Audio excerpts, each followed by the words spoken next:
l'indignation est le moteur même des réseaux sociaux.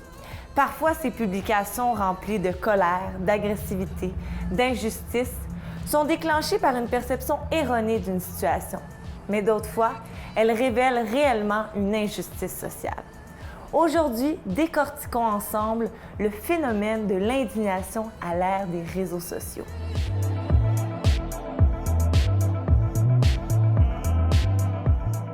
Pour aborder l'indignation à l'ère des réseaux sociaux, je vous présente mes invités. Judith Lucier, chroniqueuse, journaliste et auteure du livre « On peut plus rien dire, le militantisme à l'ère des réseaux sociaux ». Bonjour. Bonjour. Merci d'être présente. Ça fait plaisir.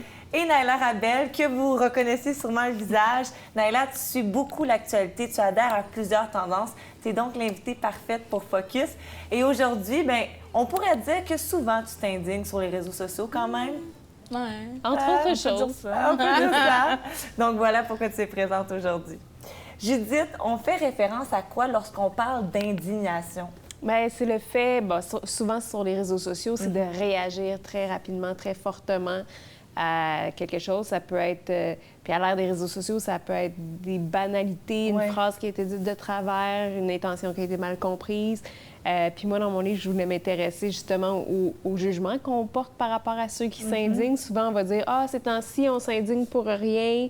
Mais moi, je suis pas d'accord. Je pense que c'est important de s'indigner, puis c'est important de réagir. Puis justement, les réseaux sociaux nous offrent une occasion d'avoir notre voix entendue. Avant, c'était seulement les journalistes, les curés, les animateurs, les personnes... souvent les hommes blancs, pour ne pas les nommer, qui avaient leur voix dans les médias. Maintenant, des segments complètement diversifiés de la société peuvent débattre, peuvent parler de leur réalité, puis être entendus, puis je trouve que c'est important. Tu l'as mentionné, selon toi, on ne s'indigne pas trop facilement aujourd'hui. On a tendance à penser qu'on s'indigne plus qu'avant, mais moi, je pense que les réseaux sociaux font simplement donner plus de paroles à ceux qui s'indignent. Puis je pense pas qu'on s'indigne trop parce que je pense pas qu'on puisse dire qu'on vit dans une société qui est juste, à tous les égards. Oui, qui est parfaite, qui n'est pas à améliorer. Donc je pense que c'est essentiel qu'on continue à s'indigner puis à être fâché de la tournure des événements ou de comment les choses se déroulent. Naila, est-ce que tu trouves qu'on s'indigne trop facilement aujourd'hui ou non? Bien, comme Judith l'a dit, moi, je trouve que quand on s'indigne, justement, c'est pour une raison. Je ne comprends pas comment on peut dire pour rien. Tous les gens qui trouvent que c'est pour rien, c'est les gens qui ne le vivent pas. Tu comprends? Mais si tu le vis pas, tu peux pas savoir tu peux pas savoir ce qui me dérange.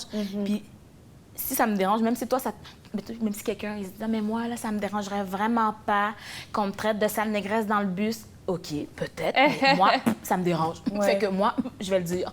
Donc, de respecter aussi chacun comment on perçoit les choses. C'est ça. Puis je crois pas que ça peut...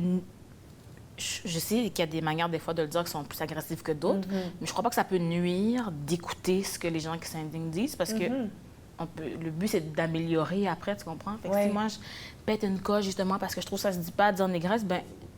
On n'a vraiment rien à perdre comme société à pu le dire, mettons. Effectivement. Je trouve on va aller bien après. D'accord. Est-ce que c'est les réseaux sociaux qui sont le moteur de cette hausse d'indignation ou non, ça a toujours existé, ces sentiments-là? C'est juste que, comme tu le disais un peu aujourd'hui, tout le monde a une tribune. Bien, oui, effectivement, les réseaux sociaux ont été des catalyseurs d'opinion, puis ont permis à des paroles qui n'étaient peut-être pas entendues. Justement, comme Naila disait, si moi, je vis un enjeu toute seule de mon côté, puis j'en parle dans le cours d'école ou j'en parle à mon travail, peut-être que ça ne trouvera pas écho. Mais si soudainement, on me donne un porte-voix et que des gens comme moi disent « Hey, moi aussi, je vis ce même problème-là. » À ce moment-là, ça se multiplie. Exactement. Puis c'est comme ça qu'on a eu des phénomènes viraux. Puis c'est comme ça qu'on a parfois des mouvements d'indignation qui prennent des proportions étonnantes. Puis je trouve ça intéressant. Naila parlait d'espèces de réactions qu'on a, nous, quand on peut être pointé du doigt par les gens qui s'indignent. Souvent, on va être très sur la défensive. On va être... On le prend comme une insulte. On le prend comme une insulte. Puis, ben, tu sais, le racisme que Naila vit ou l'homophobie que moi, je peux vivre, si je décide de la nommer, je pense que c'est plus grave que de se faire traiter de raciste ou de se faire traiter d'homophobe. C'est, ben, tu sais, je pense qu'on a tout avantage, comme tu disais, à écouter, puis au lieu d'être juste susceptible, puis non, je suis pas comme ça, puis à se braquer. Ouais. Ça prend beaucoup d'ouverture, mais ça prend beaucoup de maturité aussi pour entendre les critiques, puis essayer de voir comment nous, on a peut-être des angles morts, puis on a des choses à améliorer, ou des fois même on fait partie du problème. Oui, puis d'accepter aussi qu'on peut changer. Il y a des personnes qui ont la façon de penser. Moi, je suis comme ça, puis je vais rester comme ça. Mais non, on peut en tout temps changer si on a la motivation de... Naila? Je trouve que les gens, parce que ça m'a fait te rappeler ça pendant que tu parlais, les gens ont plus peur d'être traités de raciste que de l'être. Oui. Tu comprends? Ah, OK, oui. Comme tu vas faire quelque chose que c'est vraiment problématique, tu vas continuer à faire, puis tu vas pas t'excuser, mais si je te dis que, hey, c'est problématique, là, c'est ça, là. Ah, ça, tu le prends mal. Oui. Tu comprends? Tu es prête à, justement, être vraiment... Moi, je suis contre les couples homosexuels, mais si on te dit c'est homophobe, oh non! Je suis comme, mais alors dis juste pas cette phrase, puis ça va aller. Ça prend beaucoup de courage pour s'indigner. Parce que souvent, les gens vont dire « Ah, les gens s'indignent pour attirer l'attention sur eux. » Mais généralement, on suscite plutôt des malaises. Ben oui. Des attaques. Socialement, c'est pas toujours bien reçu. Tu sais, les gens qui pointent du doigt les choses qui fonctionnent pas en société, généralement, en sortiront pas nécessairement gagnants pour eux-mêmes. Ils vont peut-être faire évoluer la société globalement, mais généralement, ils vont peut-être être privés de contrats parce qu'ils sont les troubles-fêtes, ils vont peut-être être exclus de certaines gangs, ils vont peut-être être pas rappelés pour X raisons. Alors, ressens-tu ces impacts-là, Naila? Oui, j'ai entendu récemment qu'il y avait certains producteurs, des affaires, réalisateurs qui avaient peur de travailler avec moi, justement. Ah oui? Parce que je calote le racisme, je suis comme... Mais au lieu d'avoir peur de travailler avec moi parce que je dénonce le racisme, juste sois-le pas. Je comprends pas. Tu comprends pourquoi t'as peur? Moi, c'est exactement pour ça que je t'ai invitée au cabaret des sorcières à Pachon. Fait que tu vois, ça crée d'autres affinités. Ça va créer d'autres contrats. C'est bon. Puis, attends, puis c'est tout ça, ouais, je remarque ce genre de choses. Puis, des fois même... Ça prend du courage. Ben, ça prend... Je sais pas, ça prend du courage. Parce que, mettons... Ou de l'insouciance. Ouais, je sais pas. Ça prend, on dirait, je réfléchis pas trop. La Là, je mets, puis là, je suis comme, ah, voilà, je viens de perdre 4 rôles. Mais en même temps, je trouve que quand je parlais moins avant, ça m'a pas plus apporté quelque chose. Tu comprends? Intéressant. Si, mettons, je parlais pas forcément de manque de représentation dans les médias, puis il y avait juste pas de représentation dans les médias. Maintenant, j'en parle, ce sera peut-être pas moi parce qu'ils ont peur de moi, mais ce sera quelqu'un d'autre. Fait qu'en bout de ligne, même si c'est pas moi qui gagne, la cause avance, tu comprends, c'est ça. Fait que je trouve que... Puis peut-être éventuellement, ça va rejaillir sur toi. Oui. Qui sait, un jour. Mais pour l'important, c'est la cause en premier. Oui. Puis après, bon, ce sera moi quand ce sera mon tour. Judith, tu as sorti ton livre en 2019, On peut plus rien dire, le militantisme à l'ère des réseaux sociaux. Quelles étaient tes motivations derrière l'écriture de ce livre? Bien, moi, j'ai pris une pause des réseaux sociaux. En fait, j'ai pris une pause de ma chronique, surtout pendant 2 ans. Puis ça m'a permis d'avoir un recul par rapport aux réseaux sociaux, puis par rapport au débat, surtout que sur les réseaux sociaux. Puis je pense que le but ultime, c'était que je m'étais sentie incomprise, puis je voulais prendre le temps d'expliquer pourquoi, justement, on peut s'indigner sur les réseaux sociaux, puis des fois, ça sort bizarrement, puis on n'est pas compris, mais je voulais expliquer les tenants et aboutissants. Et j'ai trouvé intéressant que tu dénotes que les social justice warriors peuvent à la fois être victimes et être bourreaux. Peux-tu nous expliquer comment? Bien, moi, comme chroniqueuse, ça m'est arrivé souvent que des gens disent que je suis une progressiste extrémiste de gauche. Mais pour des militants extrémistes de gauche, j'étais une vendue à la solde du capitalisme. Fait que c'est ça aussi. Pour certains, on va jamais assez loin. Alors que pour d'autres, on va trop loin. Donc, ça a souvent été le cas. Puis je voulais montrer que, justement, tu sais, quand on essaye de trouver des nuances à travers ça, c'est pas toujours évident. La solution, c'est de peser nos mots. Ce serait quoi?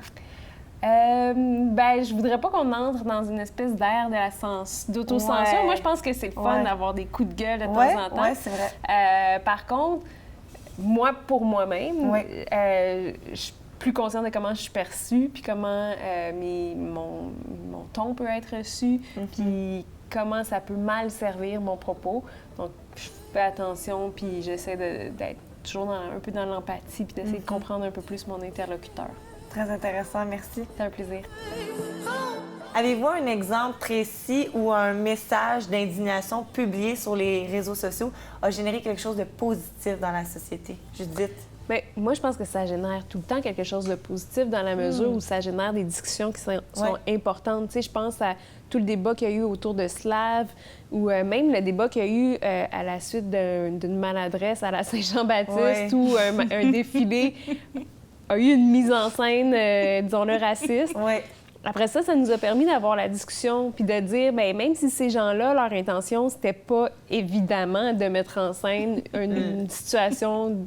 Une image raciste. Une image raciste qui, dans ce cas-là, c'était comme s'ils avaient pris des esclaves noirs qui portaient un chariot allégorique avec des blancs dessus.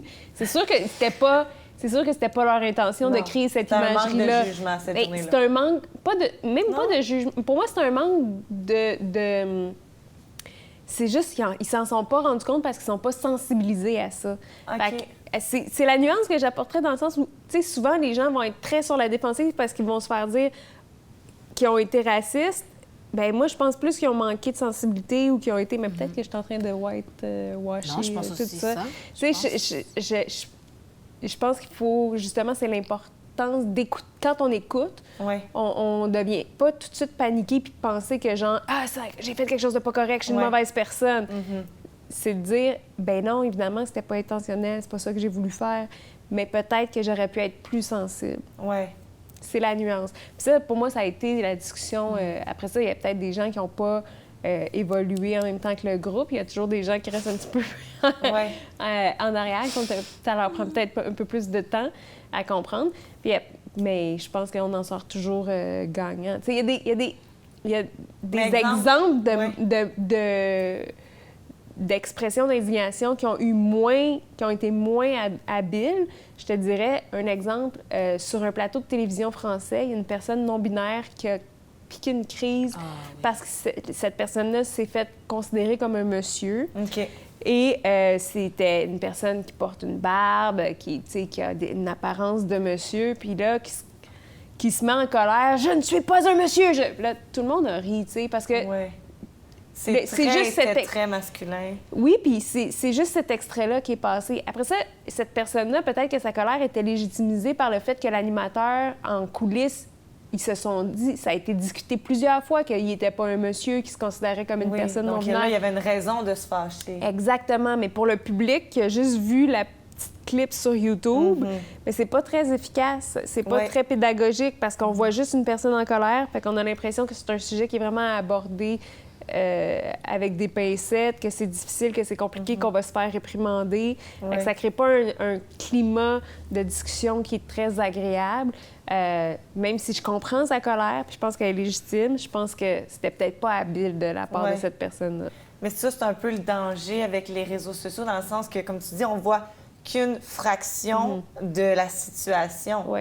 Donc, ça peut porter à confusion parfois. Dans les deux sens, d'ailleurs.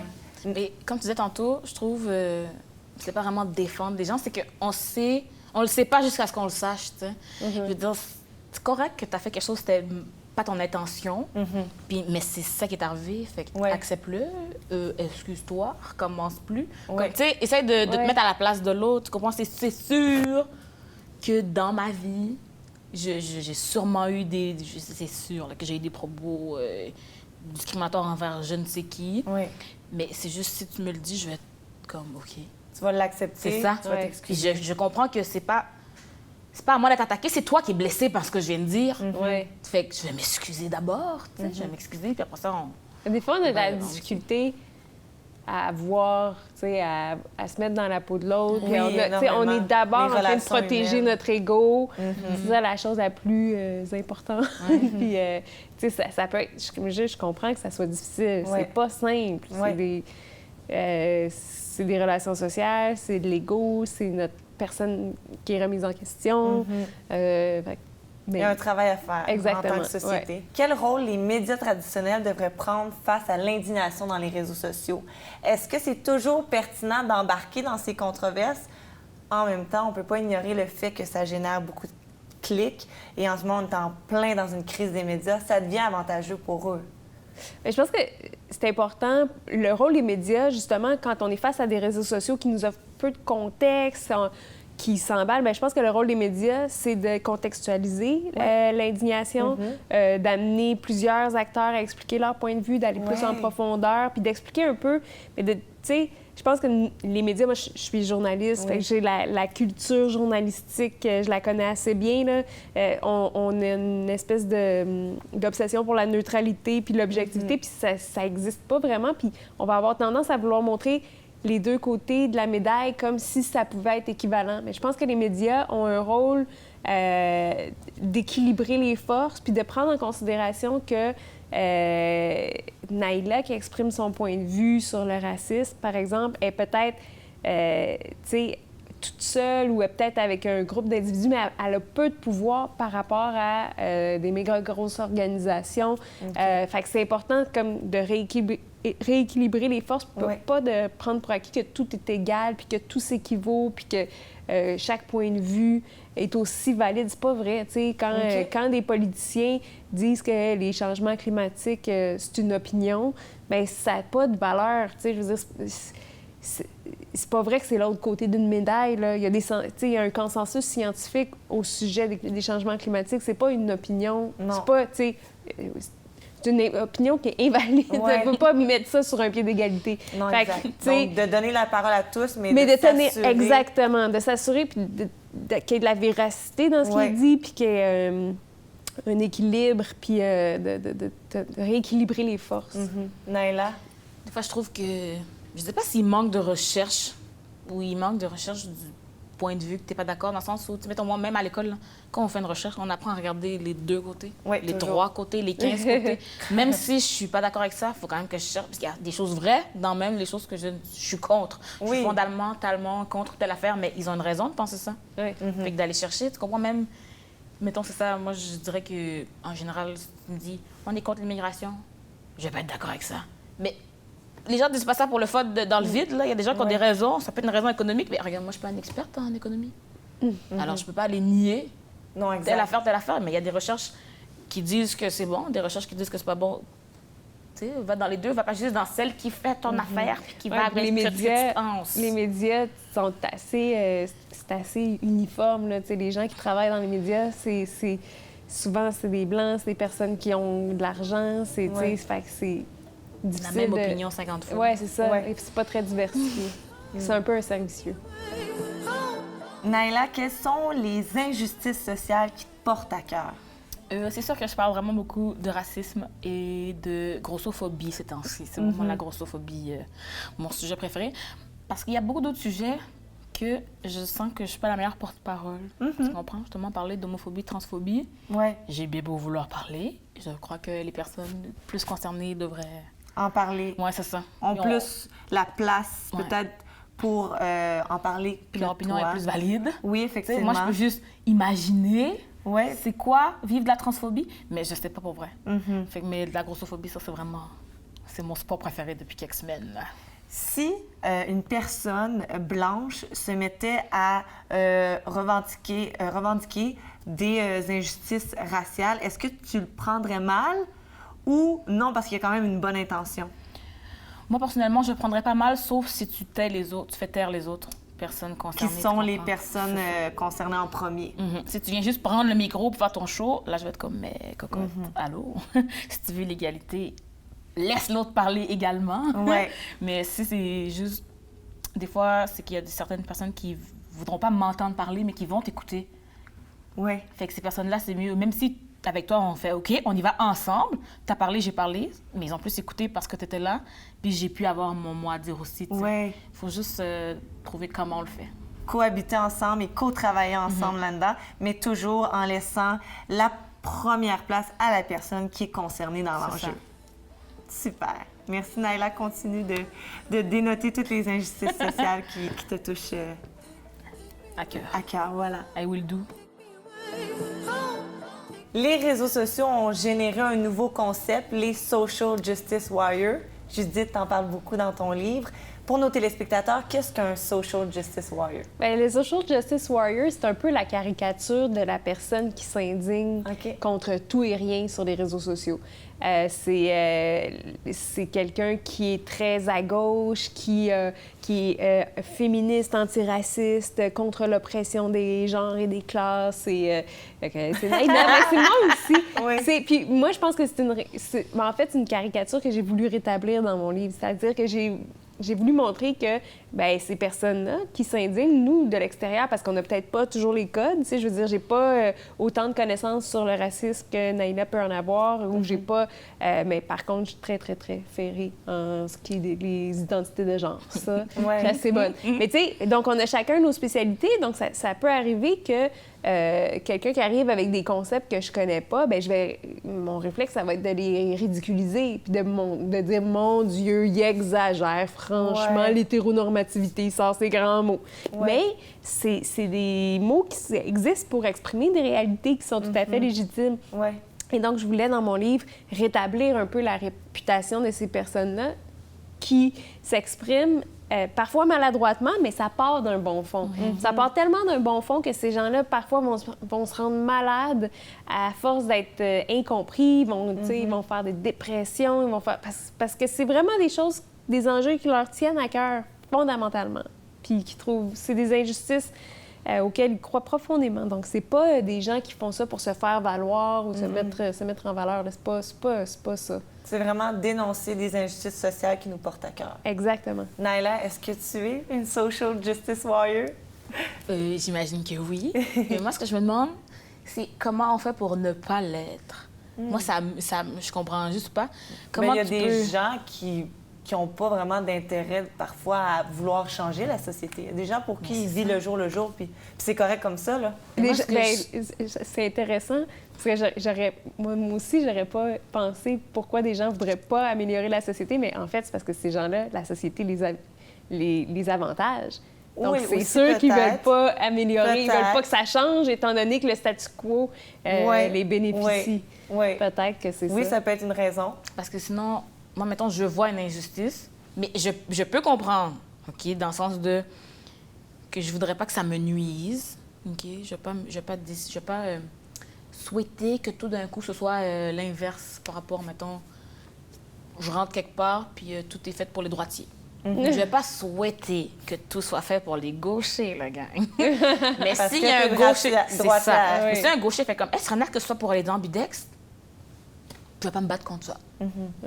Puis je me dis, quand on va voir plein de films de super-héros, on est vraiment d'accord que des gens se battent pour que ce soit mieux dans le monde. Quand c'est Superman, c'est correct. Quand c'est Batman, c'est correct. Quand c'est Wonder Woman, c'est correct. Mais si c'est Naïla Rabel sur Facebook, c'est pas correct. Comme pourquoi? Tu vas payer au cinéma pour voir des gens qui veulent que ça aille mieux. Mais si des gens le font gratuitement, là c'est des problèmes. Je comprends pas. Moi, j'aime ça que tu sois comparé à une super-héroïne. Oh, ouais! C'est pas tous les super-héros qui ont des capes. L'indignation mène souvent à des sentiments de colère et d'agressivité. Judith, d'ailleurs, tu as été victime de cyberharcèlement au point que tu as voulu prendre vraiment une pause totale. Comment on fait pour diminuer cette haine dans les réseaux sociaux? Bien, je pense que la colère, c'est un cercle vicieux. Puis moi, je remplace ça par le cercle vertueux de l'empathie. C'est-à-dire que les gens qui sont en colère, j'ai réalisé, tu sais, souvent les gens qui m'insultent, si je commence à stalker leur page Facebook, je réalise souvent que c'est des personnes qui sont seules, un peu démunies, pas beaucoup d'éducation, pas des très gros revenus, pas d'une situation enviable. Puis des fois, c'est des gens qui devraient avoir une situation enviable par rapport au phénomène que je dénonce, tu sais. Parce que c'est pas des femmes, parce que c'est pas des Noirs, parce que c'est pas des... et donc, ils vivent des injustices quand même, puis des frustrations, puis ces frustrations-là sont légitimes. Leur façon de les exprimer, puis de rejeter ça comme de la violence, est pas la bonne. Non, exact. Mais leur crainte, leur colère, ça, je pense qu'il faut écouter ça, puis arrêter de les juger, sinon on n'en finit plus, puis on est dans un cercle vicieux. Fait que moi, c'est un peu ça que j'ai installé dans ma vie, parce que, tu sais, j'en avais beaucoup des trolls qui s'attaquaient à moi, puis ça me faisait... Ça me Je comprends. mettait à terre. Je comprends. Puis plus j'ai d'empathie pour eux, plus j'ai d'empathie pour moi. C'est comme un cercle vertueux, puis ça me fait du bien. Puis tu sais, je veux dire, ça change pas le monde, mais ça rend ça plus facile à gérer pour moi. Oui. Naila, j'ai déjà embarqué dans un de tes statuts Facebook, puis ça découlait à des commentaires, puis c'était une discussion totalement dans le respect, mais je me souviens, tu étais venue m'écrire en privé, laisse faire, tu sais. Toi, tu gères souvent ça, hein, parce que chaque indignation, tu as des gens qui vont pas être d'accord avec ce que tu dis, tu as des gens qui vont être d'accord. Est-ce que c'est difficile pour toi, des fois, de jongler avec tout ça, avec des commentaires acceptables, respectueux, mais aussi avec des commentaires parfois haineux? Bon, l'affaire, c'est que quand je publie, mettons, moi, sur Internet, je suis pas fâchée. Je sais que j'ai l'air fâchée comme des trucs, mais je suis jamais fâchée. Puis je suis toujours en mode, tu comprends que tu comprennes pas, je vais essayer de t'expliquer. T'as même un petit ton humoristique souvent. Puis, moi, je crois que je suis drôle, Ben hein? oui, moi, je te trouve Mais il y a des drôle. gens fâchés, ils sont vraiment fâchés, puis je suis comme, ah, je pensais que je faisais une blague. Ben OK, je vais le traduire, tu sais. Puis j'essaie de faire comprendre mon point de vue. Puis comment tu gères les commentaires haineux? Puis quand ben, il y en a? Tu sais, je leur réponds avec des trucs que moi, je trouve vraiment très, très drôles. Les autres sont fâchés. Fait que je suis pas fâchée. Tu comprends? Si jamais je sens que je vais me fâcher, je vais juste partir. Puis je vais revenir quand je vais être calme parce que je me fâche pas avec eux. Moi, je vais juste répondre. Puis les autres se fâchent plus, peut-être. Fait que j'essaie d'être juste... Ben, ça vient piquer quelque chose. Je sais pas. Tu sais, ça en dit beaucoup plus sur leur émotivité, sur leur... Mais souvent, c'est des gens qui ont des problèmes personnels Ben qui doivent oui, gérer, c'est qui n'ont ça. pas vraiment lien non plus avec Oui. la situation. Oui, absolument. Mais faut les bombarder d'amour. Oui, effectivement. Puis éduquer la société à être plus respectueux, puis à faire comprendre aussi que même si c'est juste un texte, les mots peuvent être très blessants. Oui. C'est déjà tout pour Ça fait aujourd'hui. plaisir. J'aurais aimé ça qu'on continue à en parler. Judith Lucier, merci infiniment. Naila Rabel aussi. On rappelle aux téléspectateurs que s'ils ont envie de plus découvrir ce sujet-là, d'approfondir leurs connaissances, ton livre qui est disponible partout, On peut plus rien dire, le militantisme à l'ère des réseaux sociaux. Merci encore. Merci. C'est facile de suivre son impulsivité et déballer le tout sur les réseaux sociaux. Mais avant de s'indigner trop rapidement, même si ça peut mener à des conversations positives pour la société, on devrait tous prendre un temps de recul pour s'informer, diminuer notre colère et réfléchir aux répercussions que ça peut avoir. Si notre indignation est juste et valable, même après notre montée de lait, elle le sera toujours autant.